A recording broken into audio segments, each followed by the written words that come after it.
Seigneur, merci pour cette heure de bonheur que ta grâce. Je vais ainsi prier. Amen. Awa total qui dimanche passé, tu m'as parlé histoire, il y a Élie le prophète. Tandis que Bazoro Wanabiso, il y avait 850 prophètes. Alléluia. Amen. 450 prophètes de Baal et Bazaki sous 400 prophètes. Bangonio so Basaki Saki Bango et Pesaki 850 prophètes. Nous sommes 850 prophètes, Bazaki ba faux prophètes.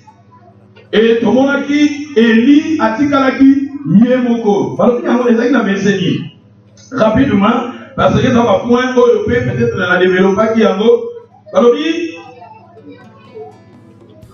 alors, dans le verset 21, Akab, dans le verset 20, Akab envoya le messager vers tous les enfants d'Israël. Il ressembla le prophète à la montagne du Carmel. Alors Élie s'approcha de tout le peuple et il dit: jusqu'à quand crocherez-vous de deux côtés? Si l'Éternel et Dieu allait auprès de lui, si ce Baal allait après lui. Le peuple ne lui répond rien. Élie dit au peuple: je suis resté seul de prophète de l'Éternel, et il y a 450 prophètes de qui? De Baal. Élie était resté seul. Talao et Moutou Azalaki Nanzambe, Azalaki Yemoko. Alors on parlait du prophète de Baal et le prophète de l'Éternel. Quand on parle de Baal, automatiquement, Baal, ce qu'on sait les titres au monde à Baal, Azalaki, Baal et Koloba d'abord Seigneur. Comme Baal et Koloba Seigneur. Comme Baal et Koloba Maître. Comme Baal et Koloba Maître Seigneur. C'est lui qui domine, c'est lui qui prend la possession. C'est ça Baal. Mais les prophètes de Baal, Bango Bazalaki va représentant Yabal. Nassima Bango Bazalaki Yemoko Baal. Ezalaki Baal ou Azalaki maître. Et ma prophète Bango Bazalaki va représentant. Et dans la Bible, quand on parle de Baal, même les hommes sont comme ça des titres, ok? Parce que la lecture dans la Bible, on a posé chapitre 2, verset 17-18. Nous avons même demandé qu'on ait Dieu de Baal, Zamba Boya qui Kombo. Il dit vous venez dans le Kombo à Baal, vous venez dans le Kombo à Baal. Parce que dans le Bible, Baal est lui qu'on va mettre et lui qu'on va Seigneur. Parce que dans Zamba Boya divinité, on va mettre au Bango à Baal. Zamba Boya qui a mon livre à poser. Aïe, si Baal Israël, comment on a Baal été? Parce que Baal Israël, on va aller au Zamba, mon Baal, Zamba a refusé à moi. Et comme on est à Baal, et si quelqu'un qui Kombo Moko, il y a Nzambo la divinité, Nzambo ya m'appelle ou bien faux Dieu. Mais le vrai Dieu, c'était l'Éternel. Alléluia. Et il y avait des prophètes de Baal, où il y avait 850 prophètes. Mais tandis que Élie, Azaraki Naïka Yemoko, les vrais Azaraki Yemoko, mais il y avait des nombreux batebélés, où Azaraki dans le faux. Dans le mission, tant qu'on parlait de prophète, dans l'Ancien Testament, tant où Adam et Ève, Babota qui parle à Bamo, et jusqu'à 7e génération, Babanda qui benga l'hypothèse il y a Adam et Ève, prophète. Parce que prophète, Élie Koloba, messager. Prophète, Élie Koloba, c'est lui qui annonce. Parce qu'il va messager. Tout le monde, Adam et Ève, Banana Bango, Babota qui, jusqu'à la 7e génération, Babanda qui benga un prophète. Il y a un moment même Abraham, quand on s'est réfugié quelque part, Balobi, mon conjoint, qui Sarah, Zamba frappé, il faut quand même la stérilité, et Zamba yébisi Rouawana, et ils ont mis ça moitié à Abraham parce que Abraham a été prophète. Alors ils ont mis ça moitié à Yépé, Abraham a répondu la Ponayo, pour Abraham a été prophète. Zamba a dit Abraham est prophète. Et tandis que dans toute la Bible, au moins la parole pas prophète, pas vrai plutôt. Comme un prophète, on dit Élie, Moïse, au moment où on a bâti Abraham, c'est parce que dans le temps où on a dit qu'on a la bonne nouvelle, il y a Adam, prophète. Bien, ou bien ainsi dit l'Éternel, prophète. Il faut voir que parmi les ministères, c'est le ministère prophétique. Le ministère prophétique est depuis l'Ancien Testament. Mais tandis que dans le Nouveau Testament, toujours au monde a un ministère, sur le Botami, ministère pastoral, apôtre, tout le monde va docteur, tout le monde va évangéliste. Il y a moyen dans le Nouveau Testament, l'Ancien Testament, et il y a un ministère où il domina qui depuis au commencement, c'était le ministère prophétique. Alléluia. Donc, un prophète, il va passer dans yo. Un prophète, il va futur dans yo. Un prophète, il va non, un prophète, c'est celui qui parle selon l'inspiration divine. C'est celui qui parle sous l'inspiration divine. Au moment où je me lève ici, je parle de la part de Dieu, je parle de paroles prophétiques, je parle de paroles inspirées, automatiquement, je prophétise. Alléluia. Quand on a dit que l'Obama est inspiré en Zambé, message en Zambé, dans l'Ancien Testament, on a dit que prophète, nous sommes des prophètes. Alléluia. Mais il a dit que yo osa prophète. Nana prophète. C'est pas prophète dans Zambé parce que quelque part, nous sommes des représentants. Yanzango Abomoy. Alléluia. Mais Élie, il a prophète, il a pris Zambé, il était seul. Mais tandis que il y a un groupe Moussoussou, on va représenter Baal, on va nombré, on va épelé, on va fouler épelé. Mais il y a qui est moko. Alors il n'y a pas un ensemble. Il faut toquer pas. Peut-être que Nathan a vu ce que tout le monde a. Moutou est en Zambé, église est en Zambé, c'est église va passer en masse, va passer épelé. Non. Tala awa, même dans le bac de Bissot, par prophète, oh, bazaki n'a pas privilège épelé, parce que la Bible nous dit, babandaki kolia na mesa nani. Il y a Jézabel, il mangeait dans la table de Jézabel, le roi. Ce qu'on a dit dans le verset 19, par le par prophète, ou on a 850, bazaki n'a privilège à kolia na mesa mokozi. Quand on parle de Jézabel, nous sommes à Akab au roi, Jézabel, moi sinaye. Exemple, ça. Il y a Jézabel. C'est-à-dire qu'il a une opportunité. Est-ce que qu'il a pris Zambé? Non. Alléluia. Dans le siècle, mais Nathan, il y a un masse belé, il y a un bateau belé, oh, il y a l'élo, dans le moins à pris Zambé, dans le a dit comme ça, il y a prophète de Baal. Il faut tout remarquer, prophète de Baal, c'est représenter le prophète de Baal, c'est le diable en personne. Le diable en personne, c'est lui qui est le maître de ce monde, c'est lui qui est le seigneur de ce monde. Le diable Satan, c'est lui qui dirige ce monde. Et beaucoup de gens passent derrière lui.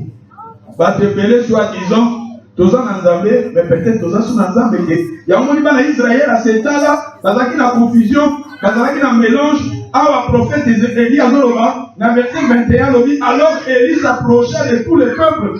Et dit jusqu'à quand crocherez-vous des deux côtés? Israël mélange, qui va mélanger vrai Zambé, na faux Zambé. C'est-à-dire Zambé na Satan. Baal, c'est le diable. Et dit à la Yemoko, ma soeur, mon frère, tout à la capacité, regardez ta vie avec le Seigneur. Regardez ta marche avec le Seigneur. Souvent, tu as la main, souvent, tu as la bateau. Et c'est ça. Privilège, mais tu as déjà la libanda. Alléluia. Élie a dit qu'il y a beaucoup. Et ça va bien la nouvelle vendredi. Et puis, dimanche passé. Mais parmi la vie, Élie a comment on a des difficultés, des problèmes, parce qu'on ne peut même pas commailler. Élie a écouté sa bateau. Ça va. Vraiment, dans la confusion. Peuple dans la confusion. Tous les bâtiments prennent ça va. Le prophète Yaba le Baya, Ngaï Benaya, tout dans la montagne à Carmel, tous sont des taureaux. Bango va faire les lanzambe la bango à base. Zambe la bango à balakita. N'a pas fait les lanzambe la parce que Élie quelque part. Il y a Zalaki la vraie Zambé Mazaki rejeté. Il y a Zalaki Nanzamba Sola Zalaki rejeté. Il y a Zalaki comme la Nanzamba Zalaki rejeté. Il y a Zalaki comme Zalaki rejeté. Combien de gens ont tous les Nanzamba tous rejeté par un bateau, tous ignoré par un bateau. Bateau bateau rejeté biso. Bateau bateau critiqué biso. Bateau bateau diabiso libanda bateau ignoré biso. Élie aussi le vrai prophète, il était abandonné, il était négligé. Alléluia. Élie a eu pour le sabbat. Tout est dans la montagne. Comme il est dans la montagne, des taureaux. Il faut voir parce que ce sont des choses très capitales. Tous parler dans le il y a une zone de la de l'eau. Parce que nous avons révélation où ils ont caché. Le verset 23. Balobi na biso. Qu'on nous donne des taureaux, qu'ils choisissent pour eux l'un des taureaux, et qu'ils le coupent par morceaux, et qu'ils les placent sur le bois, sans y mettre le feu. Et moi, je préparerai aussi d'autres taureaux, je les placerai sur le bois, sans y mettre le feu. Puis, invoquez le nom de votre Dieu. Et moi, j'invoquerai le nom de l'Éternel. Le Dieu qui répondra par le feu, c'est celui-là qui sera Dieu. Tala, awa confusion, Elia et Komisabamo, il ne voit taureau. Donc, quand on parle de taureau, Bozwa, n'a pas cet exemple, moi, n'a même. Bozwa, ngombe. Bozwa, meme. Bozwa, meme. Oui, nous bozwa, meme. Bo kamata, oche, na hotel. Bobele, la nani. Zabé, alors, baki na biso. La début, parce que si vous avez la mémoire bien, nous avons parlé de la prière pour les gens yoka. Et la prière pour Bakoya Nango. Zambé, parce que nous avons prêtre sacrificateur. Zamba, Komaki, Nyama. Et Zamba, Zwaki, Nyama. À partir il y a plutôt maquillé sur Panaka, Zwaki, Poso. À Salela, qui Moutelamba. Tolobi, Moutonio, ça doit pousser à la Panzambe. Ce qu'on dit, Zamba, la prière, Nayo. Fosso, Pamakila. Péon, même ma Poso, Nanyama. Tant que vous la prière, na yo zamba koyoka. Alléluia. Tala bato yo pe. Bango pe condition ala ki bongo. Ba pesi bango nyama. Ba pesi bango la nio. Ba pesi bango toro. Bango pe ba sui nyama na bango. Tant ba memi nyama, mais ils étaient dans le faux. Pourquoi na bala? Na lobi na bana na Nzambe, ils étaient dans le faux. Bazalaki kati na faux Nzambe. Mais bazalaki na la nio. Bazalaki na toro. Bango pe ba sui balidi. Bala yo ka prière na bango. Balingi Nzambe na bango yo ka prière na bango. Bazui toro. Tant bazui toro. Balobi na biso. Na verset. Balobi na verset 25. Élie dit au prophète de Baal, choisissez pour vous l'un des taureaux, préparez-les le premier, car vous êtes plus nombreux. Invoquez le nom de votre Dieu, mais ne mettez pas le feu. Na verset 26. Il prit les taureaux qu'on leur donna. Yoka bango awa bango dans le faux. Il prit les taureaux qu'on leur donna. Les préparerait. Il invoquèrent le nom de Baal depuis le matin jusqu'à midi en disant Baal réponds-nous. Mais il n'y eut ni voix ni réponse. Il sauta devant l'autel et il avait fait. Yoka awa. Et ça n'a pas de révélation. Bango se bazui nyama.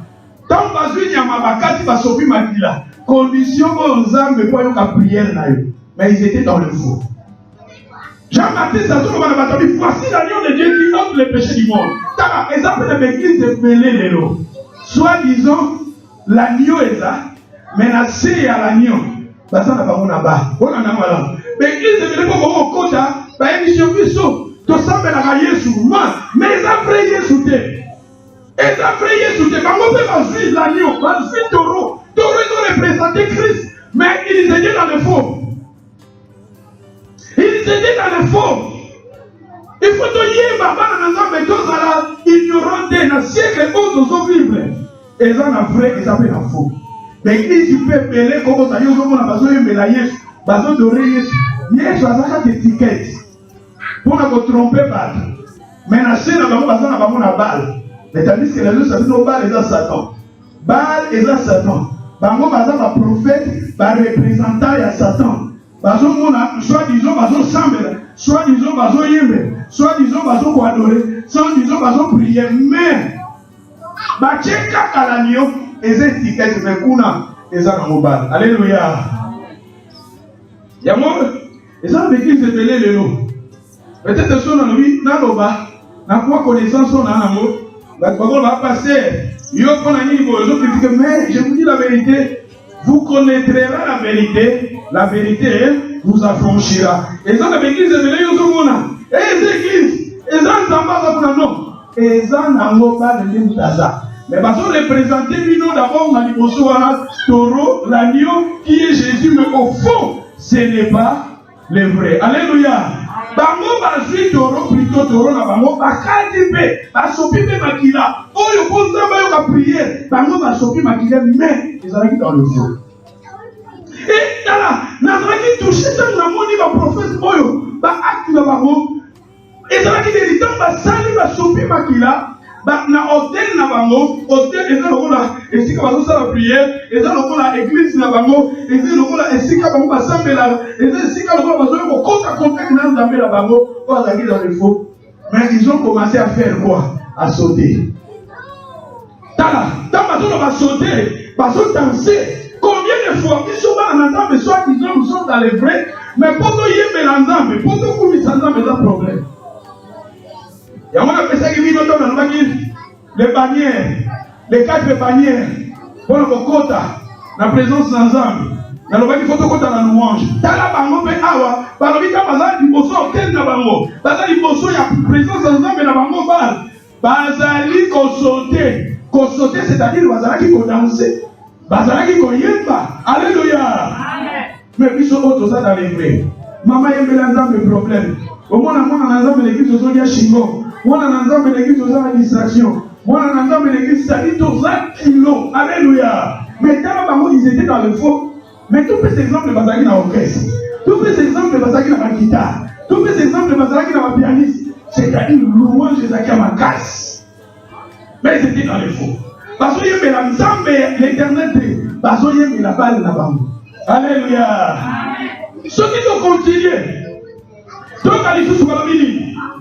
Mais il sauta devant l'hôtel, il avait fait la verset 27.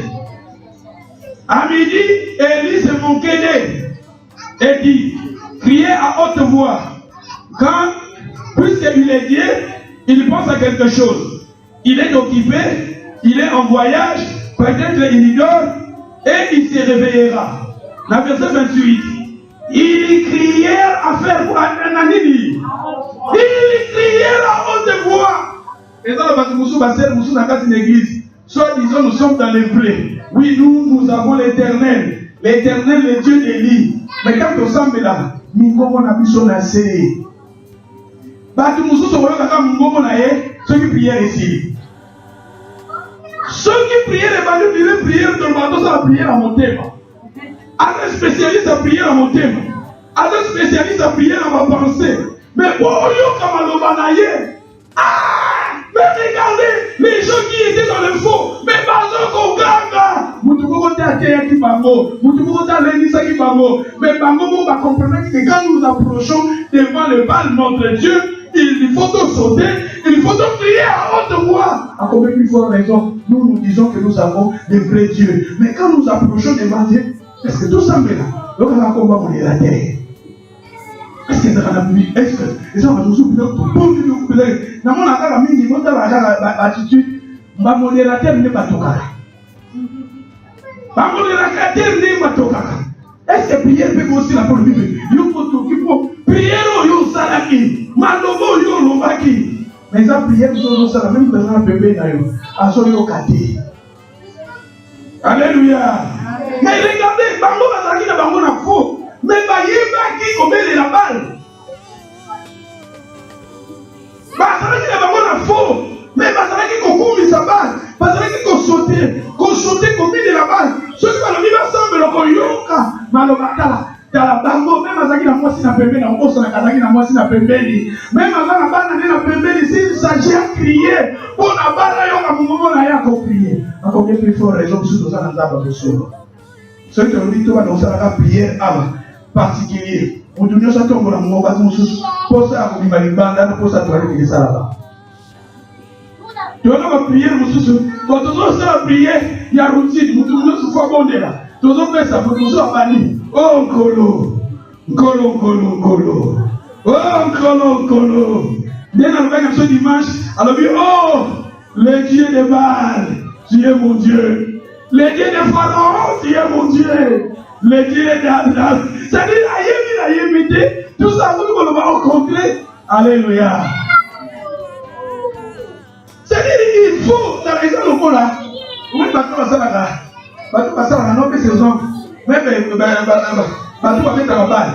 Bateau va qui vient plutôt le jeu olympique. Le jeu olympique, on dit bateau va ça, le jeu olympique, on a 5 ans de préparation. Alléluia. 5 ans il y a préparation. Moi, les Jeux olympiques, on est décidé. Parce que nous, les Jeux olympiques, il y a peut-être dans 2023. Il y a une préparation au Léno. Alléluia. 2023, 2030, en préparant au Léno. Alléluia. Bah, où il y a une vision au monde, bah, où il y a besoin de Jeux olympiques. Bah, préparation avant. Ils sont sur le plan ensemble. Tu es au centre de la CAA. Tu es au Bible, là, au fond, à l'église. Prière, prière. C'est-à-dire, même dans le soir, la prière à la été. Dans pourquoi voilà la prière à la été. C'est-à-dire, dans le mot la prière, dans le mot l'exercice, à Jeux olympiques. Dans mes preuves, il y a des gens qui ont affronté mes preuves, rien. Et maintenant, quand on a les Jeux olympiques, dans la question des Jeux olympiques, il y a 1970 et quelques. Dans les Jeux olympiques, il y a 20 ans. Bah, tu vas salir, mais c'est impossible. Bah, fille, vous tout le monde a petit shit. À côté, tu as même 4 shit avant qu'il t'arrache. Mais les Jeux olympiques, il y a 1970, vous tombez dans la shit moko. Ça dit pas tu vas perfectionner les Jeux olympiques. Mais puis sur la prière, pour prier, bah, le Messie. Pour prier, bah, bénir au Congo. Pour prier, ça dit, vous se comprenez. Alléluia. Mais regardez, bah, tout va s'arrêter dans le faux. Mais bah, il va qui connaît là. Alléluia. Dieu va continuer. Dans verset 28, ils crièrent à haute voix. Et ils se firent selon leur coutume. Dieu va nous comprendre. Vérité ou ça. Selon leur coutume. Des incisions avec des épées et avec des lances jusqu'à ce que les sang coula sur eux. Dans la porte, on a ressemblé là.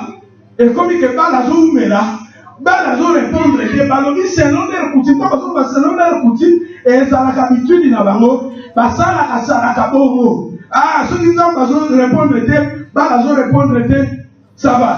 Donc, quand dans nous autres on a bicho, maquillé Balobi. Est-ce que déjà tout le monde a les voix? Vous n'avez pas besoin de besoin quand dans nous autres on a yoté? Pour maquiller na yébima, pour maquiller à Yesu déjà sopanaki. Pour maquiller na nyo maquiller déjà sopanaki. Alléluia. Ce que vous dites l'église, comme oh non, mais il faut d'abord répondre, il faut que ça maquille là. Eh, Keba. Oh, pour d'abord répondre, il faut que la mission soit qui n'a yo, Keba. Pour d'abord répondre, il faut que la mission massacre na yo, Keba. Pour d'abord répondre, il faut que la mission est là-bas na yo, Keba. Oui. Et ça l'a dit dans le Zabété. Les noms même bamilele au monde appelle ma commission, même dans le niveau il y a la police, la côte ici, la puissance mon sous pour détecter le virus. Et nous qui nous répondons, ça capable, il y a un mystique, il y a les awa. Le prophète il y a Zabété. Mais ma photo, alléluia. Voilà, peut-être que nous allons par le Saint-Esprit, c'est notre conviction. Rose appelle à Dikamomo de Bonaya Ponga, Roya appelle la photo par le Saint-Esprit, tu prier pour la photo, tu tiens foi, Zambé a se manifesté dans la photo. Bien, mon taza dans l'hôpital, au menu photo, on a été au bonde, au menu lamba, on a été au bonde, et ça la vaca. Mais les églises, c'est comme il y a la photo, les églises, c'est comme il y a la bougie, les églises, c'est comme il y a la chocolata, les églises, c'est comme il y a la maï, les églises, c'est comme il y a la fouta. Non, tout ça, on parle de Saint-Esprit. Alléluia. Mais awa to moni awa bango bakomi kopesa makila na bango pour nzamba répondre. Bakomi kopesa parti moko ya nzoto na boni c'est moni que vie ezala na makila. Vie ya mutefani na makila. Ya moni na ancien testament pourquoi ba religion sou bania na makila te nyama soka na makila te parce que Bible zo ba na Lévitique na Deutéronome que ami ya mutefani na makila. Ya moni ki nzambe ma bisa kwa na Israël sou bolingo moma nya olia nyama. Okata ye makile bima makile sopana soki makile sopani nde nsima kokolia nyama wana metala awa makila na bango azopesa po bala répondre te Nzambe po répondre eza na makila na yo te Nzambe po répondre eza na makila ya Yesu Masiya makilo esopanaki eza te na manzaka na yo eza te na suki na yo eza te na parti moko ya nzoto na yo non eza na makila déjà oyo esopanaki makila na Yesu soko pusani avec le nom de Jésus d'abord koyoka. Alléluia. Bango babandaki kobelela nzambe na bango menase. Baza plutôt bazalaki koboma plutôt nyama, babomi nyama mais bazobelela Bal. Babomi nyama bazobelela nzambe na Abraham te, bazobelela nzambe na Isaac te, mais ces gens invoquaient les dieux de Bal. Alléluia. Voilà les hommes biloko na lobelaki yango vendredi plutôt dimanche passé. Mais ils appellent la verset 29. Nous la verset 29. Lorsque midi fut passé, ils prophétisèrent jusqu'au moment de la quoi? De la présentation de quoi? Voilà, madame. Batoyo, bato prophétiser. C'est la prière prophétique. Qui l'a? Mais t'as la maman, ça a fond, ça la prière prophétique. Prophétiser, dans le bas qui prophétiser, et lui, parler sous l'inspiration divine. Yangouana. Ah, bah, la répondre que pas la source à si niveau côté, mais pas moi qui prophétiser. Parce que maman dit.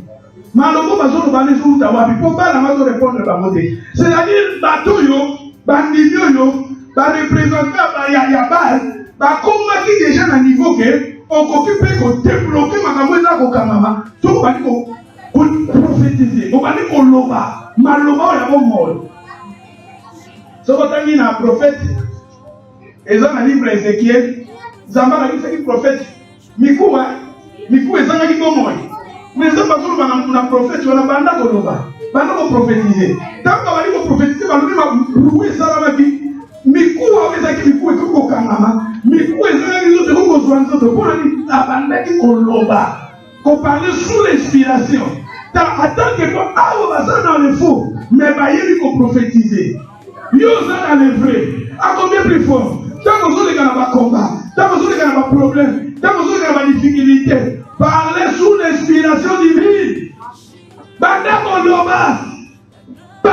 la part de Dieu. Pendant que vous avez dit pendant que déclarez un mot, pour la vie, pour la santé, pour la moussala, pour la moumouine, pour la projet, parlez sous l'inspiration. Bango, bala zo répondre te. Azo ça les lots côté. Mais ba yeba ki bandimio yo. Parce que bango dans les faux mais ba yeba ki te. Les gars awa. Dis dans un problème. Dis dans zo répondre ngate. Fonga mwana mandokoloba. Koloba maloba. Oyo yetinda. Bala sala. A combien plus fort mission dans la zone. Tant que vous avez une situation difficile, tant que vous avez un problème, vous avez un yo. Parlez sous l'inspiration divine et dit qu'on soit maloba.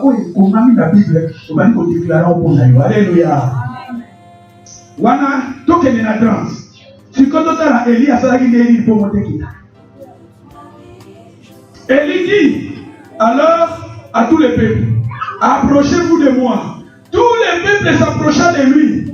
Élie rétablit l'autel de l'Éternel qui avait été.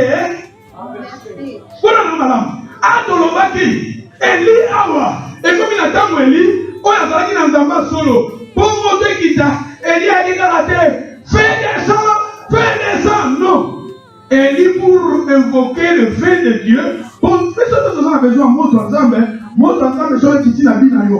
Tala ebetongo na yo. Montre ensemble, sur le kiti na binayo. Bandeleza bokanome le fungwama. Montre ensemble, sur le kiti na binayo. Tala okomona makamba minene. Quelque part, nous avons besoin. Montre yanzambe kita. Mais pour montre en kita, Élie est là pour nous bonsoir à Salaki. Aïe, si ma peuple va s'aller, va pousser. Batumiki va musique en zam. Même aux l'église, il nous a musique. Même aux ensemble, il nous a musique. T'as la peut-être un zam, nous a ndengeni. Oya l'église, il nous a la musique. Oya na yo dimanche, nous a la yo. Mais est-ce que ta relation avec Dieu, on a pépé nous a musique. Souvent nous voulons que montre kita. Souvent nous voulons que Nzamba simbanga. Souvent nous voulons que Nzamba ça quelque chose. Ça va moi il a la vie, il a la famille, mais Nzamba quand on t'a la mise sur elle, on a musique. Nzamba ça va nous pousser. Pourquoi il y a pas Nzamba musique? Pourquoi il y a la présence d'Nzamba musique? Bah de mêler la présence d'Nzamba musique. Élie a dit que montre que kita te tante ba musique.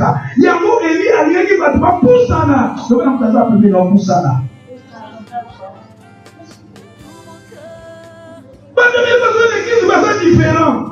Indifférent plutôt. Les locaux a appris le oza apete. Lelo oza na joie, lobi oza na colère. Lelo une église au sauté, lobi oza na kanda. Lelo yokolobisa mutu te lobi oza gentil. C'est-à-dire bato toza indifférent. Nzambe alingi te tozopusana. Nzambe alingi soki tolingi moto ekita. Nzambe alingi soki ase manifeste na vie nanga, na vie na yo, na église na biso, na vie ya pasteur, bato ebele baza musika. Nzambe alingi opusana. Pusana kwa oza musika, pusana. A église ya bakongolais ezalaka baproblème. Yango na ezalaka so priere esi na kena. Yango na elingaka kobikotisa te. Tala pusana. Pusana. Si nous voulons monter qui t'a poussana, si nous voulons se manifester poussana, si nous voulons se manifester poussana, si nous voulons se dimanche passé dans le même moment, nous voyons sur Italie à Seki. Alors nous avons payé à beaucoup de Nicolo. Yes, c'est ça qui chez nous, mon habitat. Nous avons payé. Ce qui est sur le même moment, nous avons payé. C'est-à-dire que nous sommes dans la musique. Ta relation avec Dieu, nous avons payé, nous avons musique. Tant nous avons dans la yo. Ton intimité avec Dieu. Osa musika ou osa bébé. Ah, tu vois, c'est pour la langue de Balazan. Donc, continuez. Élie, nous sommes beaucoup pour ça. Tant Élie va pour ça, Élie rétablit l'autel de l'Éternel qui avait été. Tant qu'on va rétablir. C'est-à-dire, et l'homme est rétabli, et Zalaki d'abord. Et l'autre côté. Et Zalaki n'amo. Mais Zalaki renversé. Hôtel Yanzam, Zalaki renversé. Et lui a compris combien il a monté hôtel tant que l'hôtel est renversé. Moi, je compris qu'on quitte tant que l'hôtel est renversé. Tu compris comment on a pleuré Yanzam, tant que l'hôtel est renversé. J'avais compris qu'on s'est pas besoin de choquer, l'hôtel est renversé. Dans le bac, il a vu ça. Hôtel Louana. L'hôtel de l'éternel. L'hôtel de l'éternel. Non, pas l'hôtel de Baal, non. L'hôtel de l'éternel. Mais à qui renversé? Hôtel Yanzambe est comme il renversé. Hôtel Yanzambe comme il renversé. Et si Yanzamba quitte comme il renversé. Et si Yanzamba fonda comme il renversé. Et si Yanzamba sala comme il renversé. Bible ne savez-vous pas que vous êtes les temples? L'hôtel de Dieu c'est les temples. Nous nous avons hôtel ensemble. Nous nous avons temple ensemble. Et si quelqu'un va fondre, et si quelqu'un va quitter, et ça finit là. Mais ça fait dans ton temps la vie là. Maintenant, ta vie est renversée. Ta relation avec Dieu est renversée. Vous n'avez pas assez de joie là de prier. Vous n'avez pas assez de vie là de c'est ça l'hôtel Yanzambe a renversé. Bah tu peux lire la vie là-bas déjà. Hôtel Yanzambe a déjà renversé. Pour nous, tout ça sur la vie à Kobanga Nzambete, tout ça sur la vie à Kolina Nzambete, tout ça sur la vie à Kosaka Nzambete. L'hôtel de Dieu n'a été malabouché a déjà renversé. Bah, tu peux déjà la blessure intérieure. Ah, n'importe ah, pour ma pasteur, pour l'église, pour Boé, l'hôtel de Dieu est à renversé. L'hôtel, et si Nzambe azalaki komimonisa, et si Nzambe azalaki komimonisa, ah, dans l'Afrique, na bande ko sapela makasi, nazaki ko intercession, nzambe bande ko lobelanga, na ba vision, na ba songe, mais si qu'on apôtre, ah, na apôtre depuis na comme apôtre, bakamojo le kana l'église, oyebi keti lelo, jusqu'à ce que Jésus azalaka, jusqu'à la temps d'Abraham, si lelo ezalaka na problème au sein de l'église parce que le diable azala pour les églises. Satan a pour les églises. Si vous êtes il faut comme un mur, comme la maturité pour nous surmonter les étapes plutôt combattre nos yeux dans la vie chrétienne dans l'église. Parce que les diables nous attendent pour nous dire ça. Azan a besoin de besoin quand le Fils de l'homme viendra, trouvera-t-il la foi sur la terre? Tant que monde en entend pas à beaucoup de condimalité papa. Balbi na mona suka batebele condimana ba wekita. Boli mwa batebele kekita. Bandi lebele ba koma bandi yandaku ya télé yandaku. Yango nataka ki phrase moko na bité so nataka yango wa. Balobi bandi lebele ba koma bandi yandaku. Bandi lebele ba koma bandi ya télé.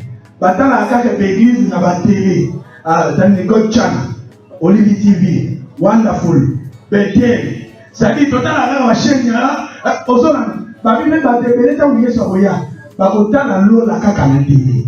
Mais yo okota tozota la, baki na lo na, Yesu wala na lo la mais pour yo zo mundimi ya télé.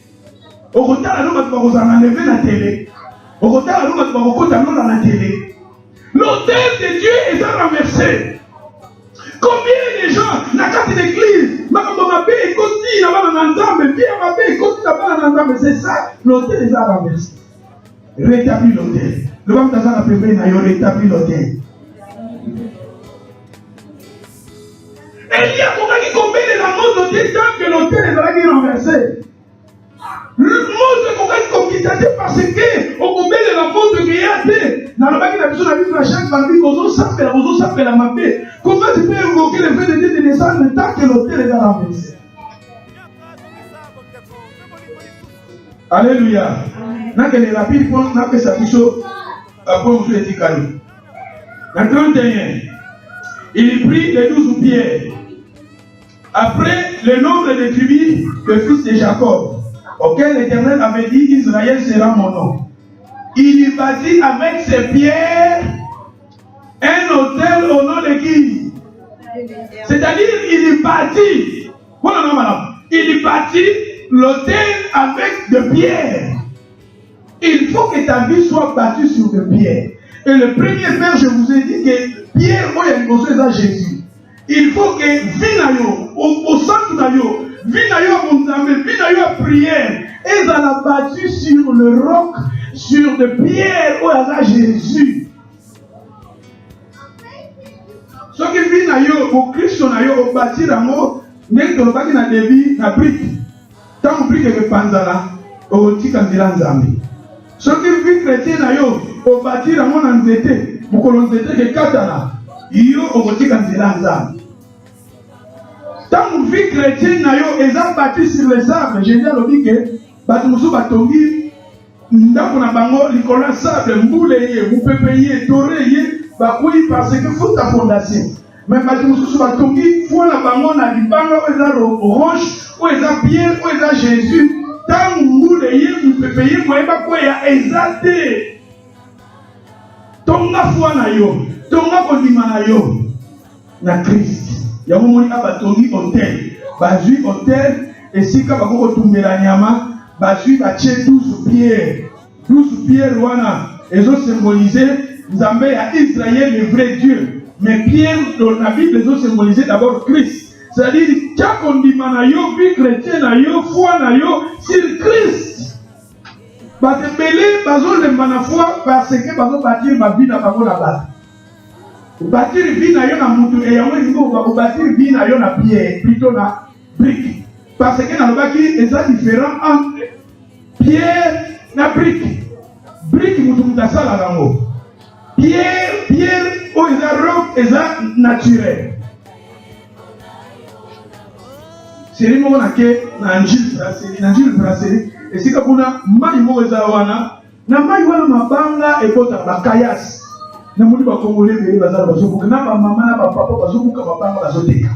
C'est-à-dire makasi noka yaka wana buka na yoteka. Pe bakasi oneza cher. Ozui cantine, ce qu'on dit cantine. Na tango wana na 2010, les $30. Ozui dit cantine, il ba cantine wa mai. Ozui en 10, ozui $30. Parce que dit cantine wana déjà pousse. Et quand tu as dit cantine.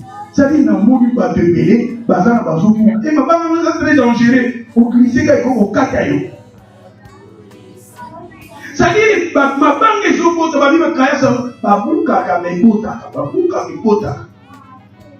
c'est-à-dire que nous avons dit foi na yo kondimana o bâtir na mona Christ o eza Jésus. Même mbongeye, même pepeye, même na vie na yo, même na foi na yo, o kolemba parce que kondimana yo eza hôtel, o bâtir na mo sur Christ. Non pas sur le pierre, et plutôt brique. Parce que si on bâtit, on a brique. Brique, et ça, on a sali. On doit bâtir, on a on dit manaye, hôtel naye na brique. Tant on brique, et ça, on doit symboliser. On bâtit, on dit manaye, on a passé, on a passé. Là, la puissance, on a samedi. Mais le coup là, faut qu'on a bâti comme sur les rocs. Et le long, on a continué. Qu'on bâtit, qu'on dit manaye, on a brique. Ce qu'on va dire qu'on dit maintenant, on a pris. Okolemba. Okotale la moutou. Okolemba. Okotale la partenaire. Okolemba. Okotale la un frère. Okolemba. Bâtir ta foi sur le roc. Oezanani. Et va continuer. Yoka Eli. Eli a fait ça la mélange. A fait ça la formule. Attends, ça la formule. Na 32. Alors, il bâtit avec ses pieds un hôtel au nom de l'Éternel. Il fit autour de l'autel une fossé de la capacité de 2 mesures de semences. Il arrangea les bois coupables, les taureaux. Il n'est pas vu les taureaux par morceaux. Il n'est pas vu les taureaux par les morceaux. Qu'on n'a pas besoin de taureaux, on a dit symbole et à l'agneau. Mais Naché va mettre les balles. Mais Allah Elita m'a coupé taureau, n'a pas parce que pour ça, on va prier, n'a pas la formule. Eli, yoga nenga lobi. Dans verset 34, puis, parmi à 33, il arrangea les bois coupables, les taureaux, par morceaux, il les plaça sur le bois, puis il dit, remplissez donc 4 criches, et versez-les sur l'holocauste et sur le bois. Il dit, faites-les une seconde fois, et ils firent une seconde fois. Il dit, faites-les une 3e fois. Ils les firent une 3e fois, par le dit, l'eau coula sur l'autel et on remplit aussi l'eau des fossés. Yoga awa. On m'a dit awa pour moi de kita. Baeko chumu la tout autour et si que bachaki hôtel, ba chumu li bulu mogo. Tout peut ça là il y a 2 mètres. 2 mètres. 2 mètres ça moulaye. Pour tout le chumu la bulu on peut s'appeler ma classe mais ba chumu li bulu alors il faut voir comme 4 fois. Mais il faut voir 4 fois, il faut voir 3 fois. La 3e fois, il faut voir Sobana. Ma est tondi na Nyama, ma est tondi na hôtel, tondi na Mabanga. C'est la parole de Dieu. Il faut vivre les autres dans le Proverbe 24, 25, verset 25. Balobi awa ni lobanza déjà le rôle à maille na mutu aza kolemba. Bible les autres dans la Colossiens que la parole de Dieu habite en vous abondamment. Na mundimi bina yo mwana nzambe foza la mwana mulilo mondimi otomi na lobanza. Koya kotanga na liloba na nzambe kaka na église te. Koya kotanga na liloba na nzambe te kaka soko loti bandoto ba fidio te. Koya kotanga na liloba na nzambe te soko zoli kana bapasi na minyoko te. Nzamba liyo obando optala omesana na kotanga liloba na ye. Bible solo bana Josué chapitre 1 verset 8 que ces livres de la loi ne s'éloignent point de ta bouche mais il est jour et nuit liloba etonda. Yango déjà formule Eli asalaki Ponzamba kitana moto, ponzamba ya dola mase, liloba na nzambe, nzambe foto kanga kaipe na liloba na ye. Yuzo sambe na nzambe, sans liloba na nzambe. Awa balobi abatondi si hôtel na liloba. Mais batondi saki yango 3 fois. 3 chiffres 3 ils ont symbolisé Saint-Esprit. Ma sœur, mon frère, tu dis, attaque moi na nzambe. Il faut tomber la aussi le Saint-Esprit na bon ya biso. Alléluia. Et ça m'a rappelé. Et ça a des humains na loba diamo dimanche passé. On va la mémoire bien.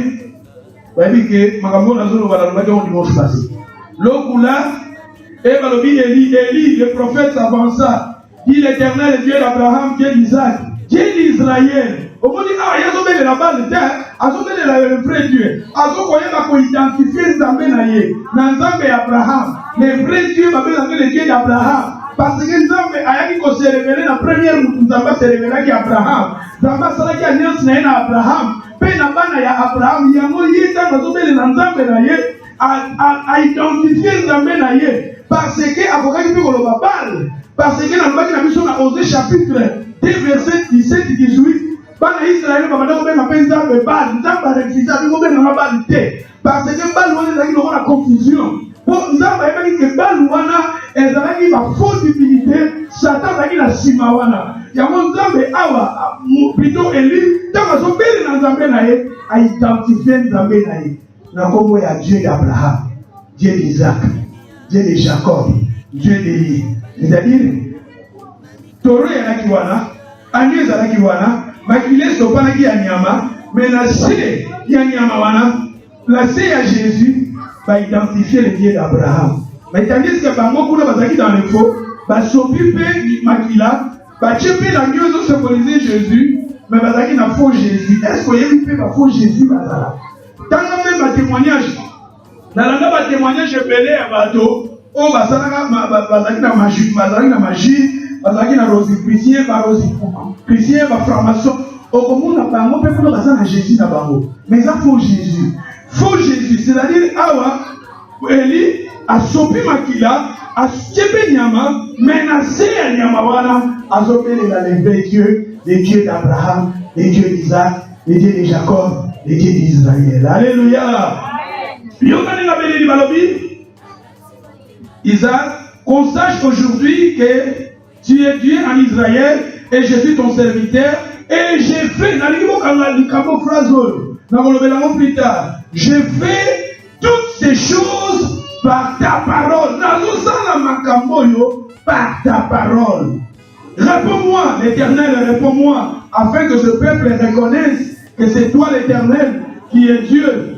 Et c'est toi qui ramènes leur cœur. Et le fait de l'Éternel tomba. Il consuma l'holocauste, les bois, le pierre, la terre. Il absorba l'eau qui était dans le fossé. Car tout le peuple vit cela. Ils tombèrent sur leur visage et dirent, c'est l'Éternel qui est Dieu. C'est l'Éternel qui est Dieu. Saisis le prophète de Baal. Et leur a dit Élie. Alléluia. Dans la bataille, nous avons dit même dans Khalifa. Comment il y a pas de sans rien d'ambe comme on a monté. Élie peut soutenir à cela qui démonstration côté. Pendant que le Bible dit mais dans Amérique. Pendant que le Bible dans la Simanaye. Alingo dans la Kaka Yemoko Kolela Ela. Dans mon zambe qui t'a dans quel bon ayo la gloire nayo pour battre les bafani dans Khalifa. Dans mon ayo zali zambaso. Et balobi tant que vous savez comment il y a tous les ceux qui de 800 combien de prophètes voilà. Bameni bango quelque part. Bani osani. Coupé pas. Koboma bangana lobitala. Toza a te poto koma bato. Mais nous sommes là pour tout détruire les misala mabeza na bagi abato. Nous sommes là pour couper, détruire misala mabe fandi na ville à Cardiff na bamitema na ba. Toza wana yango awa tozo baso bazala ki 850 prophètes. 850 prophètes ou bien 450 prophètes. C'est-à-dire na kati na mutu moko na moko azaki ko représenter misala ya mabe. Oh, Elisa m'a béni d'amener misala wana nyonso bato ba détruire. Et par la bouilla, il y a Moïse Monsanto. Tala awa ponzamba répondre la prière à Élie. Tala formule Élie à Salaki. Il y a un poto kende na ba point na biso ponzamba yo ka prière na biso. Na quatrième point na koki koloba. Cinquième. Ponzamba yo ka prière na yo. Approchez-vous de Dieu avec audace. Approchez-vous de Dieu avec audace. Audace c'est lui koloba avec assurance. C'est-à-dire, tant qu'on pousse en devant Zambé pour Zambé la prière, il y a un silence que Zambé la prière. Ah, Ngaï n'a pas dit Zambé la prière, il faut que déjà comme ça. Tant que moi, je vais aller pendant 12 ans. Moi, si Oyo, Yemo Wazoloba, Soki na Simie Lamba na Mobika. C'est-à-dire, Yemo Kokati na Ye, Atala qui peut. Il y a des pensées qui ont plusieurs médecins. Elle avait dépensé entre le main de plusieurs médecins. Ça qui a monté. Mais il y a des choses qui ont simbi. Il y a confiance, il y a audace. Donc tout ça n'a pas mais tout ça a la confiance. Vous avez la confiance. Que nous n'avons pas qu'on tombe, nous n'avons pas qu'on parle, nous n'avons pas qu'on fout la vie, nous n'avons pas qu'on fasse quelque chose. Et si nous avons battu, si nous avons monité, et si nous avons soumis, nous sommes capables. Donc, il faut que le ministre, donc, Hébreu, chapitre 4, verset 5. Assurance du trône de la grâce. Assurance de notre vie, audace. Tant que nous avons la prière, tant que nous avons la prière, tant que nous avons la prière, tant que nous avons la retraite, tant que nous avons gêné pour Zamba et Anoranga, Zara Nassi. Approchons-nous donc avec assurance du trône de la grâce afin d'obtenir quoi? D'obtenir miséricorde et trouver grâce pour être secouru d'abord. Tout ça va besoin de mêler. Tout ça va besoin de mêler. Tout ça va besoin de mêler. Mais quand on a la prière, il faut que yo, tout ça, quand on a poussé en devant, on a assurance. Pendant qu'il est rapide, tout à l'heure, Hébreu chapitre 10, Hébreu 10, 19. Ainsi donc, frères, puisque nous avons au moyen du sang de Jésus une libre entrée dans les sanctuaires, c'est-à-dire à travers le sang de Jésus, nous avons la facilité à rencontrer la dimension présence en Zambé, avec les sangs. Normalement, il y a des choses, ceux qui mémoire les a bien, que que Zambé dans l'Ancien Testament, pour la Volukaye, Zambé, Zambé qui est comme un sacrificateur, mais dans le Nouveau Testament, ils sont Jésus à Salibiso, Banganganaye, sacrificateur, c'est-à-dire qu'il y a la prière dans la Zamba Yoki, nous pouvons faire la prière dans la Zamba Yoki. Il y a à travers le sang de Jésus, nous avons la liberté à propos de la il y a présence là. Il y a un continuer approchons-nous donc avec un cœur sincère. Il y a un Zamba Lili, nous avons tous en appelé, nous sommes mouillés, et nous sommes avec la mouillés. Somo zempiliki, yebisa nzambe na zempiliki. Somo sali mabe, yebisa nzambe soit décision ya kotika mwa liboso ya yo nzambe. Zala sincère, est-ce que toko sanza? Yo so la prière, yo so na mamso zo bomba, nzamba ko yone. Yo so la prière, yo so na nzamba zo mono te nzamba monanga. Yango abalobi approchons-nous donc avec un cœur sincère dans la plénitude de la foi. Na kondima. Donc yo so la prière, yo so na kondima. Alléluia. Le cœur purifié d'une mauvaise conscience. Le corps lavé d'une au pire. L'eau va tourner ça qui coule dans le vide, c'est la parole de Dieu. Yoga na 35 balobini. Na 35 balobini. 35, kakawana na 35. N'abandonnons donc pas votre assurance. C'est ça pour vous dire? Donc pas votre assurance à laquelle il a fait une grande opération. N'abandonnons donc pas votre assurance. Assurance, assurance audace. Kulibatiki na sabiri bimi kizamba yoki ngati na yipi kizamba yoki ngati nzamba te. Nzambe aloja kocha libanda te wakoye pai na ye. Na mituni nzambe. Ona nini boye. Ona nini boye. Ona nini boye. Na bongo inanga. Minyoke uti wapi. Mapase uti wapi. Ufe uti wapi. Papa ngai na ye. Ngai na. Alléluia. C'est-à-dire que vous rappelez un moment où vous avez vu na mituni. Na mituni nzambe pona nini boye. Mais nzambe alimita kuzo pusana. To abandonner assurance te. Mutu oya zalaka na piscine ya Bethesda pendant 38 ans. Mais un jour les aura jour naïe. Alléluia. Mutu oya bakokoloba na fandi pemiya pepeni ya mai parce qu'il y avait l'ange qui descendait de temps en temps dans l'eau. Et balobi mutu abane kokita liboso, yenda abane kobika. Mais mutu wana zalaki pendant 38 ans pepeni ya mai. Tant Jésus aye, Jésus a tout nioli la sa lelomi. Alobia nazangi mutu.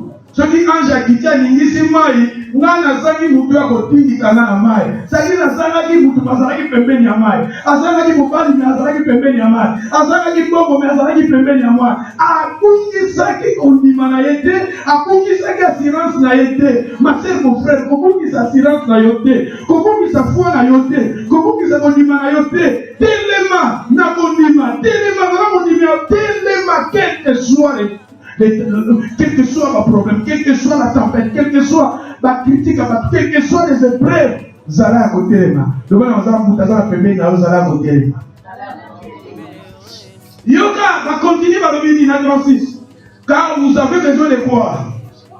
Hein? Kakawana, la 36 par le midi. Car vous avez besoin de la persévérance, afin qu'après avoir accompli la volonté de Dieu, vous obteniez ce qui vous dépose. Yoga, vous avez besoin de la persévérance afin qu'après avoir accompli la volonté de Dieu, vous obteniez. Oui, ça va promettre qui. Tout ça a besoin de persévérance. Ça a besoin de persévérance. N'a pas dit maintenant, ça a besoin de persévérance. Ça a mon niveau à persévérer. Vous avez besoin de la persévérance.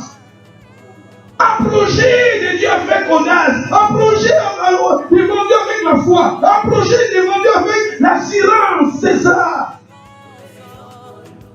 Comment ça va prier Dieu pour nous allons nous matin. Nous Moïse, ce va contacter la terre promise pour abattre qui dit des fois. Alors est-ce que maïe comme qui m'a dit bango. Ça va le faire comme qui m'a dit. Via Moïse pour aller à check à check condimate. Ma sœur mon frère tous dans la condiment pour la vie na yo. Ta destinée ça nous taïen. Ta destinée ça nous taïen. Nenge to bota maka différemment. Misu bakota mi to bota malelo. Na septala. N'invite ceux qui déjà mon ango so ke ba jipi. Ba jipi ko ba ko identifier yo. Ba tout na la date de naissance. Et ça va côté. Ce que va sortir dans l'ordinateur na bango. Et là, on va tout dans la liboso pour identifier date de naissance. Bon, c'est normal, est-ce que tu vas te faire l'élo? Parce que l'élo va pas l'élo. Mais ça a la facilité, même le téléphone. Ce que vous bénissez, ce que vous dites, my name is, tout dans date de naissance. Parce que le système, on va bénir la date de naissance. Et que ça va comme un bateau, il va tout dans la journée, on va mettre. Par contre, dans la facilité, qu'on identifie.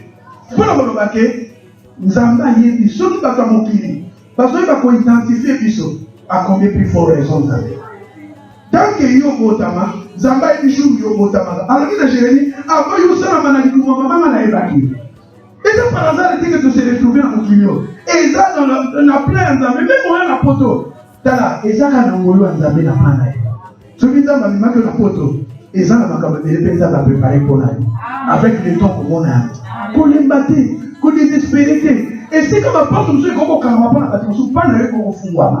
Alléluia. Tout en assurance, parce que la vie, vous avez besoin de persévérance pour la persévérance pour sa volonté en Zambé pour recevoir volonté à préparer pour la vie. Il va continuer à le venir. La 37, encore un peu de temps. Un peu de temps, celui qui doit venir viendra. Il ne tardera pas. Il y a 38, va le venir. Ah, après, mais si il se retire de moi, mon âme ne prendra pas plaisir. Hein? C'est-à-dire les justes vivent par la foi. Les croyants, nous sommes des gens qui croient. Ah, les justes vivent par la foi. Nous devons pour ça la bande d'âme, ça a audace. Audace, ça a confiance. Yoka. Audace et l'église Koloba sans condamnation. Audace n'a pas l'église Koloba sans condamnation. La petite signification audace n'y parle. N'a pas audace et l'église Koloba assurance. Audace et l'église Koloba sans condamnation. Ça dit quand nous sommes en devant Zambé, quand on a la condamnation, on côté Katinayo. Pour la madame, c'est très important. Parce que condamnation et qu'on bloque une prière. Tant que vous avez pas mais ce que vous dites, c'est que conscience n'a pas reproché. Mon livre sans reprocher. S'il s'agit de sa confession, confesser. Dans le baki, bateau dans la mémoire, la vie dans le vie, de se purifier à devant Zambé. Ça dit, on ça mabé, mais pour Zambé, à Pétolanga, il faut yomoko loba mabé ou yo ça qui dit bonsoir Zambé. C'est pas pardon, mais là, on va vous dire ça. C'est-à-dire, tous les gens se purifient devant Zambé. Tant qu'on a poussé à la devant Zambé, tant qu'on a fait la condamnation, activement pour ça. Si vous avez dit que vous ma passe, si vous avez dit que vous avez dit que vous avez dit que vous avez dit que vous avez dit c'est ça condamnation. Confesser en mot, pour beaucoup ma Bible. Psaume 66, verset 18. Si j'avais conçu l'iniquité dans mon cœur, le Seigneur n'aurait pas m'exaucé. Tu vois, les péchés sont parmi les choses qui vont bloquer prière dans le monde. Et ça, ma paix, ma soumou et coquille pour bloquer Zambalo Kalosa pour la yoté. David a dit, si j'avais conçu l'iniquité, l'iniquité c'est le péché. Dans mon cœur, le Seigneur n'aurait pas m'exaucé. Mais Dieu m'a exaucé. Il a été attentif à ma prière. Béni soit Dieu qui n'a pas rejeté ma prière. C'est-à-dire qu'il y a, béni soit Dieu, Oh, il a rejeté prière, n'a pas tout ça, prière, n'a pas rejeté. Dossier rejeté, prière rejetée, requête rejetée. Mais awa David a dit, soki nasalaki mabe, nasalaki masumu, nzamba koki koyanolanga te. Masumu esi na nzamba akanga, ayoka prière na biso te. Yango tolobi awa, kopusa na pa nzambe, il faut que dans la audace, c'est-à-dire sans condamnation. Si vous avez une condamnation au cas de confesser, nzamba yo le karamoni ça. Donc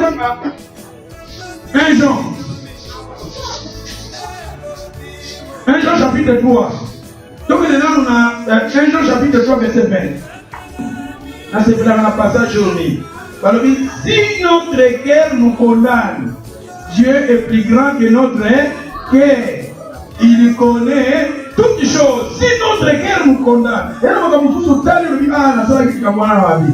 Ah na lobaki mabe. Ah na lobaki koma sel wana mabe. Ah na lobaki koma ndeko wana mabe. Ah na zalaki na colère. Na lobaki mabe na mwasi nanga. Na lobaki mabe na mobali nanga. Ah si notre cœur nous condamne, Dieu est plus grand.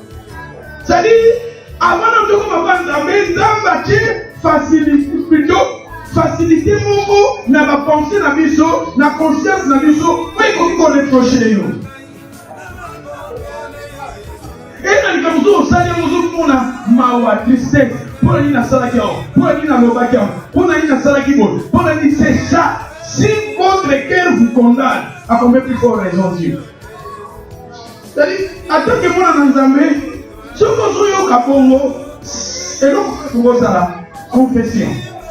Parce que prière na yo et que vous avez ce qui m'appelle exactement na yo. Bien aimé, si notre cœur nous condamne, si notre cœur ne nous condamne pas, nous avons de l'assurance devant Dieu. Tu vois? Si notre cœur ne nous condamne pas, nous avons de l'assurance. Mais si notre cœur nous condamne, tout ça fait l'assurance. Tu vois? C'est-à-dire, c'est très important. Tant que vous dites que vous vous dérangez, et que vous vous dérangez, moi, je n'ai jamais vu ça. Alléluia. Il y a un moment où il y a ceux qui ont ici, quoi que ce soit que vous demandez, nous les recevons de lui parce que nous gardons ses commandements. Et que nous faisons ce qui lui est agréable. C'est-à-dire que l'homme nous sommes au Senga. Donc, on soit en haut. Il faut que tu aies connu ma mission à l'Inobalanza. Et l'homme nous sommes au Senga. Et l'homme nous sommes au Senga. Donc, on soit en haut. Vous savez, nous sommes bien. Alléluia. C'est-à-dire, ce qu'on dit, nous avons une prière, nous avons une assurance, une audace. Et tant que nous avons ça, Kozalana, condamnation de culpabilité, culpabilité, on sentir que culpabilité, et là, ma belle, ce que ça m'a fait, mon collègue, mon ami, Zamba yebi motema na yo, yo devant Zamba confesser, puis le bien absolu. Donc, dans 1 Jean, 1 verset 9. Si nous confessons nos péchés, il est fidèle et juste pour nous les pardonner et pour nous purifier de toute erreur. C'est-à-dire, nous devons se purifier devant Dieu. C'est-à-dire, si nous confessons, quel que soit ma vie, quel que soit mes rêves, quel que soit, mais moi, il faut que je me dise autant de grâce. L'église est en attente de grâce. L'attente de grâce, nous devons nous la demande de d'abord au début. Nathan grâce nous avons recherché les bandes de recours à l'épargne naïe. Même les temps où il y a beaucoup sur la croix. Abomi batu batamu qui va condamner va crucifier mais attali Jésus. Aïbisi Yesu kanisanga. Moi il y en a aïbisi moninga na l'hôpital. Biso tozo mériter condamnation pour mais il était. Mais attali Jésus aïbisi Yesu kanisanga na bokonzi naïe.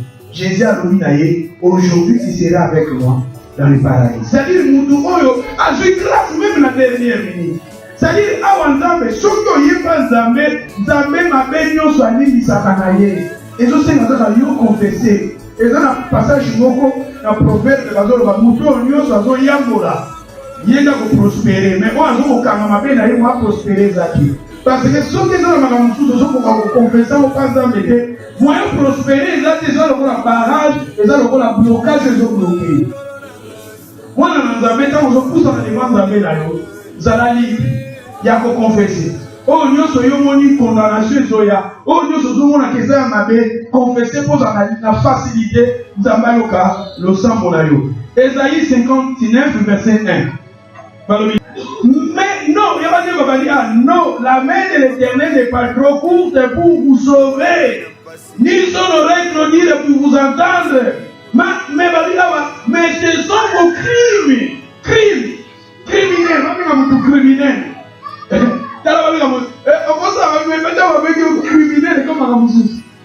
Alléluia. Car ce sont vos crimes qui méritent une séparation entre vous et votre Dieu. C'est-à-dire ma peine de séparation. Ce sont vos péchés qui vous cachent sa face et les empêchent de vous écouter. C'est-à-dire les gens ma peine de ça. Ma peine de ça, il y a mon séparation dans Nzambe. Ma peine de ça, il y a mon séparation. C'est-à-dire il y a mon condamnation. Ma peine de ça, ma peine de ça, yoga va continuer la croix. Car vos mains sont quoi? Souillez vos doigts fait quoi? Et vos lèvres préfèrent quoi? Lukuta na munogo, lukuta. Et après, votre langue fait entendre quoi? Malobaka ya mabe,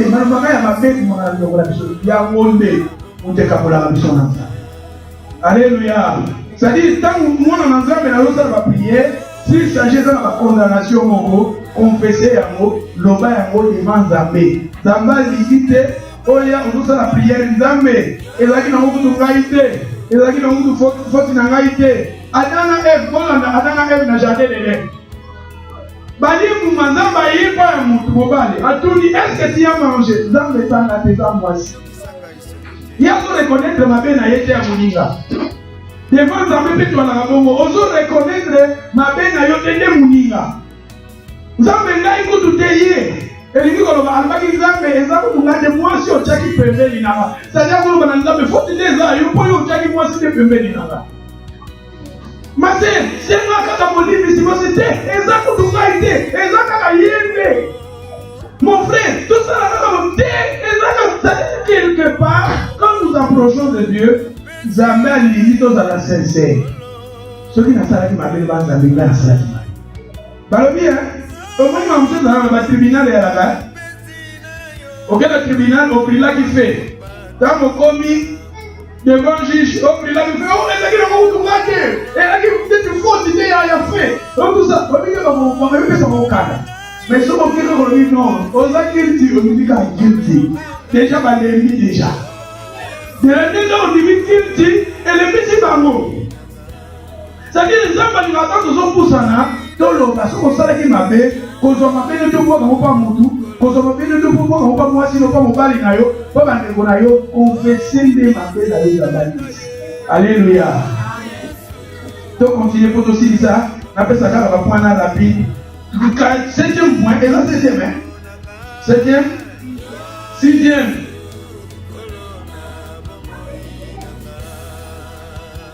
Venez dans une attitude de piété.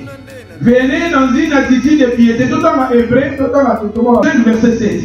C'est lui qui, dans les jours des achères, ayant présenté avec des grands cris et avec des larmes et des prières et des supplications à celui qui pouvait les sauver de la mort. Parce que le message Jésus, quand on a eu la moto boye, tant qu'on a balé au sang et la prier devant papa naye, qu'on ne l'ait pas, il n'a papa naye, a balé au gang, n'a qu'on l'a limoso dans le papa, dans le sang, pe balobi. Pour papa, allez dans la robe qui ça y est, Nakoufa, Nyokani Balobi, ayant été exaucé à cause de quoi? À cause de quoi? De sa piété. Et appris, bien qu'il fût fils, obéissant par les choses qu'il a souffertes, et qui, après avoir été élevé à la perfection, devenir pour tous ceux qui lui obéissent l'auteur d'une salut éternelle, ayant été exaucés à cause de sa piété. Piété et Koloba, la crainte de soumission. Piété et Koloba, la crainte. Piété et Koloba, soumission. Nzambe pe akoki koyanola ngai na yo soki toza na kobanga ye po abalobi abayokaki prière na ye à cause de sa piété. Na baversion mosusu mpona na tante na kosepela soki moto mosusu aza na bible na ye bakomi ndenge mosusu alobelanga basenge na babible mosusu balobi soumission na babible mosusu balobi crainte. C'est-à-dire Nzambe ayokaki ye à cause de sa crainte. C'est-à-dire kobanga Nzambe koko permettre pe Nzambe aloba prière nanga. Nzambe koko yoka pe prière nanga pete parce que kobanga ye eza te.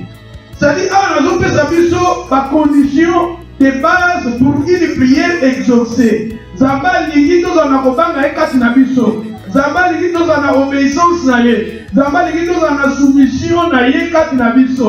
La crainte de Dieu ekoki kopermettre Nzambe ayoka ba prière na biso.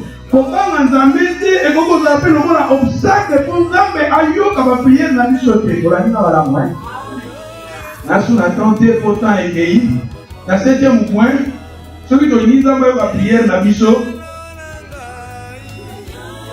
il faut soyez dirigé par le Saint-Esprit. C'est-à-dire il faut être dirigé par le Saint-Esprit. Au moins vous soyez conduits par le Saint-Esprit.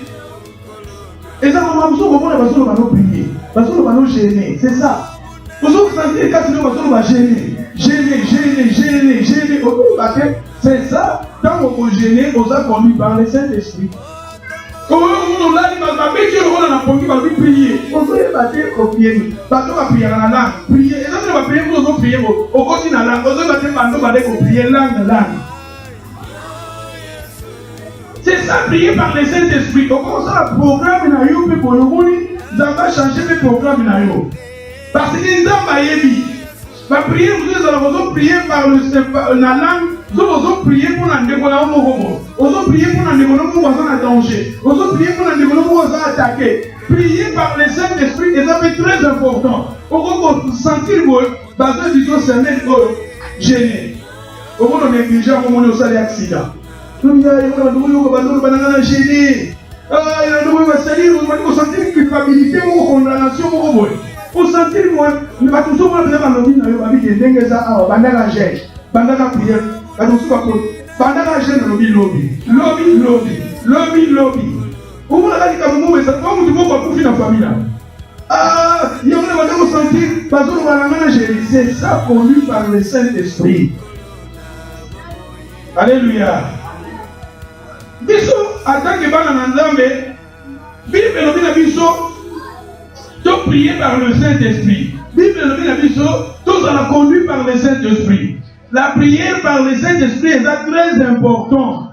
Par le Bible, tout dans quelque chose à passage à plus. Romains chapitre 8 14. Nathan nga mo poto ke rapide. Aujourd'hui au fungoli to tangi rapide na to tanga poto clôturer to prier.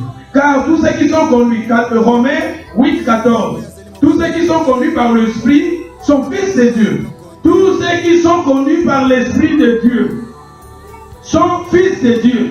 C'est-à-dire être conduit par le Saint-Esprit. C'est très important. Il y a aussi la prière par le Saint-Esprit. Je vais vous montrer dans la Bible, il y a aussi la prière par le Saint-Esprit. En tant qu'un enfant de Dieu, ils ont appelé Moussou pour mon appel pour lui. Alors, ils ont prié pour l'église. Ils ont prié pour l'église. Ils ont prié pour la Makamouna, ils ont prié pour l'église. Si tu as prié pour l'église, quand vous priez pour l'église, nous avons encore donné le Kamouna. Et ça, on a fait ça pour nous. Comment on ressemble là? Bacheo kilo ya ser moko boye. Bari bonde la pour la ser kingandi. Bonde la pour la famille kingandi. Bonde la pour la couple kingandi. Bonde la pour la pasteur. Bonde la pour l'église. C'est-à-dire la pétion. Bonde la pour la ville à Cardiff. Bonde la pour la communauté la Bisso. Bonde la nous en tant que l'église nous sommes là pour prier. Même pour la décoration la famille de la communauté à Cardiff. La famille de la ville à Cardiff. Nous sommes en tant que l'église nous sommes là pour la parole. Alléluia. Nous ne sommes pas là, nous sommes opposants, non, nous sommes ceux qui nous disent, nous sommes là pour la parole parce que les gens sont là pour la parole. Zamba ici Abraham a bondela. Abraham a bondela pour l'autre. Bondela pour la communauté. Zamba mtasi par amité manabato. Tout bondela bituma les anges tout à molimo. Priez. Bible dit nous luttons contre les dominations, les principautés, les autorités. Bible dit si nous marchons dans la chair, nous ne combattons pas selon la chair. Car les armes avec lesquelles nous combattons ne sont pas charnelles. Pour renverser les forteresses, amener toutes les pensées captives à l'obéissance, amener les pensées captives aux attaques anguilles, aux attaques utilisées à l'obéissance dans la prière. Alléluia. Voyons que nous combattons au monde. Yoko tu combattant au lieu de prier. Yoko tu combattant au lieu de déjà se faire qu'on prie là. Va nous à vous même la prière là. Fatigue esprit à comme la prière. Nous sommes dans un esprit à comme au carré. Comment ça dit comment il dit comment ça va côté dans la position là. Ça dit ils sont dans la fou comme la prière. Fatigue nous ça caillou et bimiwa. Ba conteneur nous ça même que bimiwa. Ah ça dit combat. Mais nous sommes des combattants. Ligue, priez pour nous. On dit, dans le bagage, si nous sommes spirituels, ma foi, c'est physique qu'on a des forces. Ceux qui sont spirituels vont faire, c'est spirituel, la physique, on va faire. C'est-à-dire, il faut attaquer le monde en entrant, mais il faut donc prier par les Saint-Esprit. Au moins, que Zambadji qui l'ont mogoboé. Bon, on est là, on a encore dans le Kamunayo. Et ça a même souvent pas tout ça dans l'intercession. Au moins, il faut dans l'intercession. Donc, ça, dans le programme, nous sommes ça, nous avons dit qu'on est là pour la famille. Nous avons dit qu'on est là pour la communauté. Mais nous sommes là pour la famille. Nous avons dit que ça va y avoir un problème dans la tête. Ça va être un morning live. Nous sommes là pour la famille. Nous sommes là pour la famille. Nous sommes là pour la famille égoïste. Parce que nous sommes là pour égoïste. 365 jours. Et ça va être ngai. Ça va pour nous égoïstes. Pour ça, on va prier égoïste. Et vous pouvez vous faire on dit les gens mais naïté nye. Mais c'est dit le monde est là pour la battre tout dans ma côte à Kamunayo. Alléluia. Tout le monde est là, bondez-la. Et nous monde est là pour la vie là, monde est là mais ils ont la zone batawa. Priez par le Saint-Esprit, conduit par le Saint-Esprit. Saint-Esprit ils ont vous avez la problème là yo il vient Saint-Esprit à charger. Yo regardez par 25. Mais si nous espérons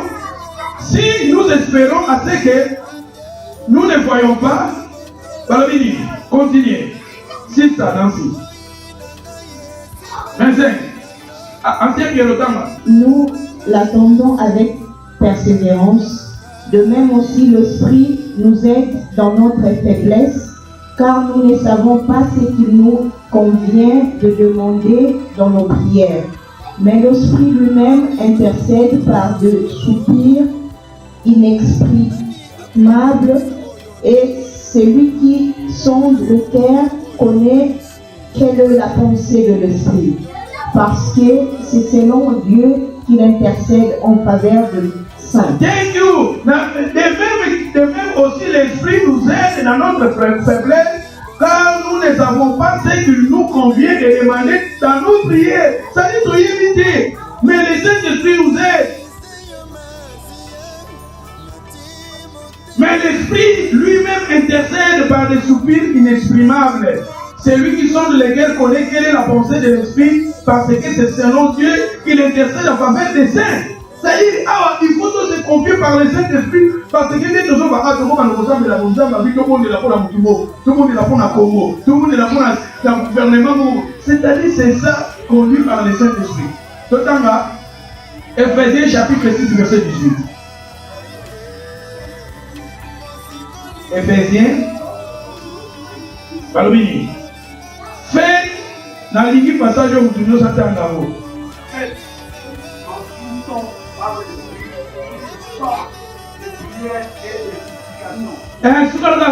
Faites en tout temps par quoi? Par l'Esprit, toutes sortes de quoi? Des prières et des supplications. Veillez à cela avec une entière persévérance. Priez pour tout. C'est-à-dire, le monde est là pour la sœur, pour la frère, pour l'église, pour la déconne. Priez aussi pour moi, afin qu'il me soit donné, quand j'ouvre la bouche, de faire connaître argument et librement le mystère de l'évangile pour lequel je suis ambassadeur dans le chêne et que on parle avec assurance comme je dois en parler. C'est-à-dire Paul Awa a zoté ngaba ba bon de la ponaï. C'est-à-dire il n'a pas besoin de prière. N'a pas besoin de prière na yo. Ceux qui n'ont pas passé, je n'ai pas besoin de votre prière, c'est-à-dire je suis orgueilleux. Apôtre Paul, apôtre Paul à la Moussa, apôtre Paul à Saba miracle, mais apôtre Paul à la Bible de la ponaï. Il y a une communauté qui sont Bible, mon total à la Bible. Mais à ce moment-là, on ne va pas prier pour naïf. C'est-à-dire que nous avons besoin de prière. Nous avons besoin de prière. Alléluia. Et l'invitation que nous avons à 40e point, c'est le 8e point que nous avons demander selon la parole de Dieu de ce qui n'a pas besoin de au moment où Élie a dit, je fais cela par ta parole. Nous avons ça là, c'est-à-dire quand nous avons bon de l'ensemble selon l'ilobanaye. Dans ce qui va on a fait ce passage pour déjà tous attendre la prière pour nous aussi. Bon de là c'est non il va ensemble. Comme on dit bateau va ça nous hein. Bateau dit avocat, bazala sur bazala besoin tribunal. Même ici victime na bango. Client na ya ça guerre mais azana ba site le mot au bisawana. Même si client na ngapé à 10 ans, ba ko pèse même 6 mois. Pour la ligne, au article 260, au article 007, au article 22, 222, c'est-à-dire qu'il y a un article 22. Vous n'avez pas l'idée, donc vous avez des bancs, il y a un scénario de balaye. Vous avez l'idée, il est écrit, vous avez l'objet pour lui. Vous avez, et là, on a un passage non biblique. Alléluia. Tu peux tenir ce que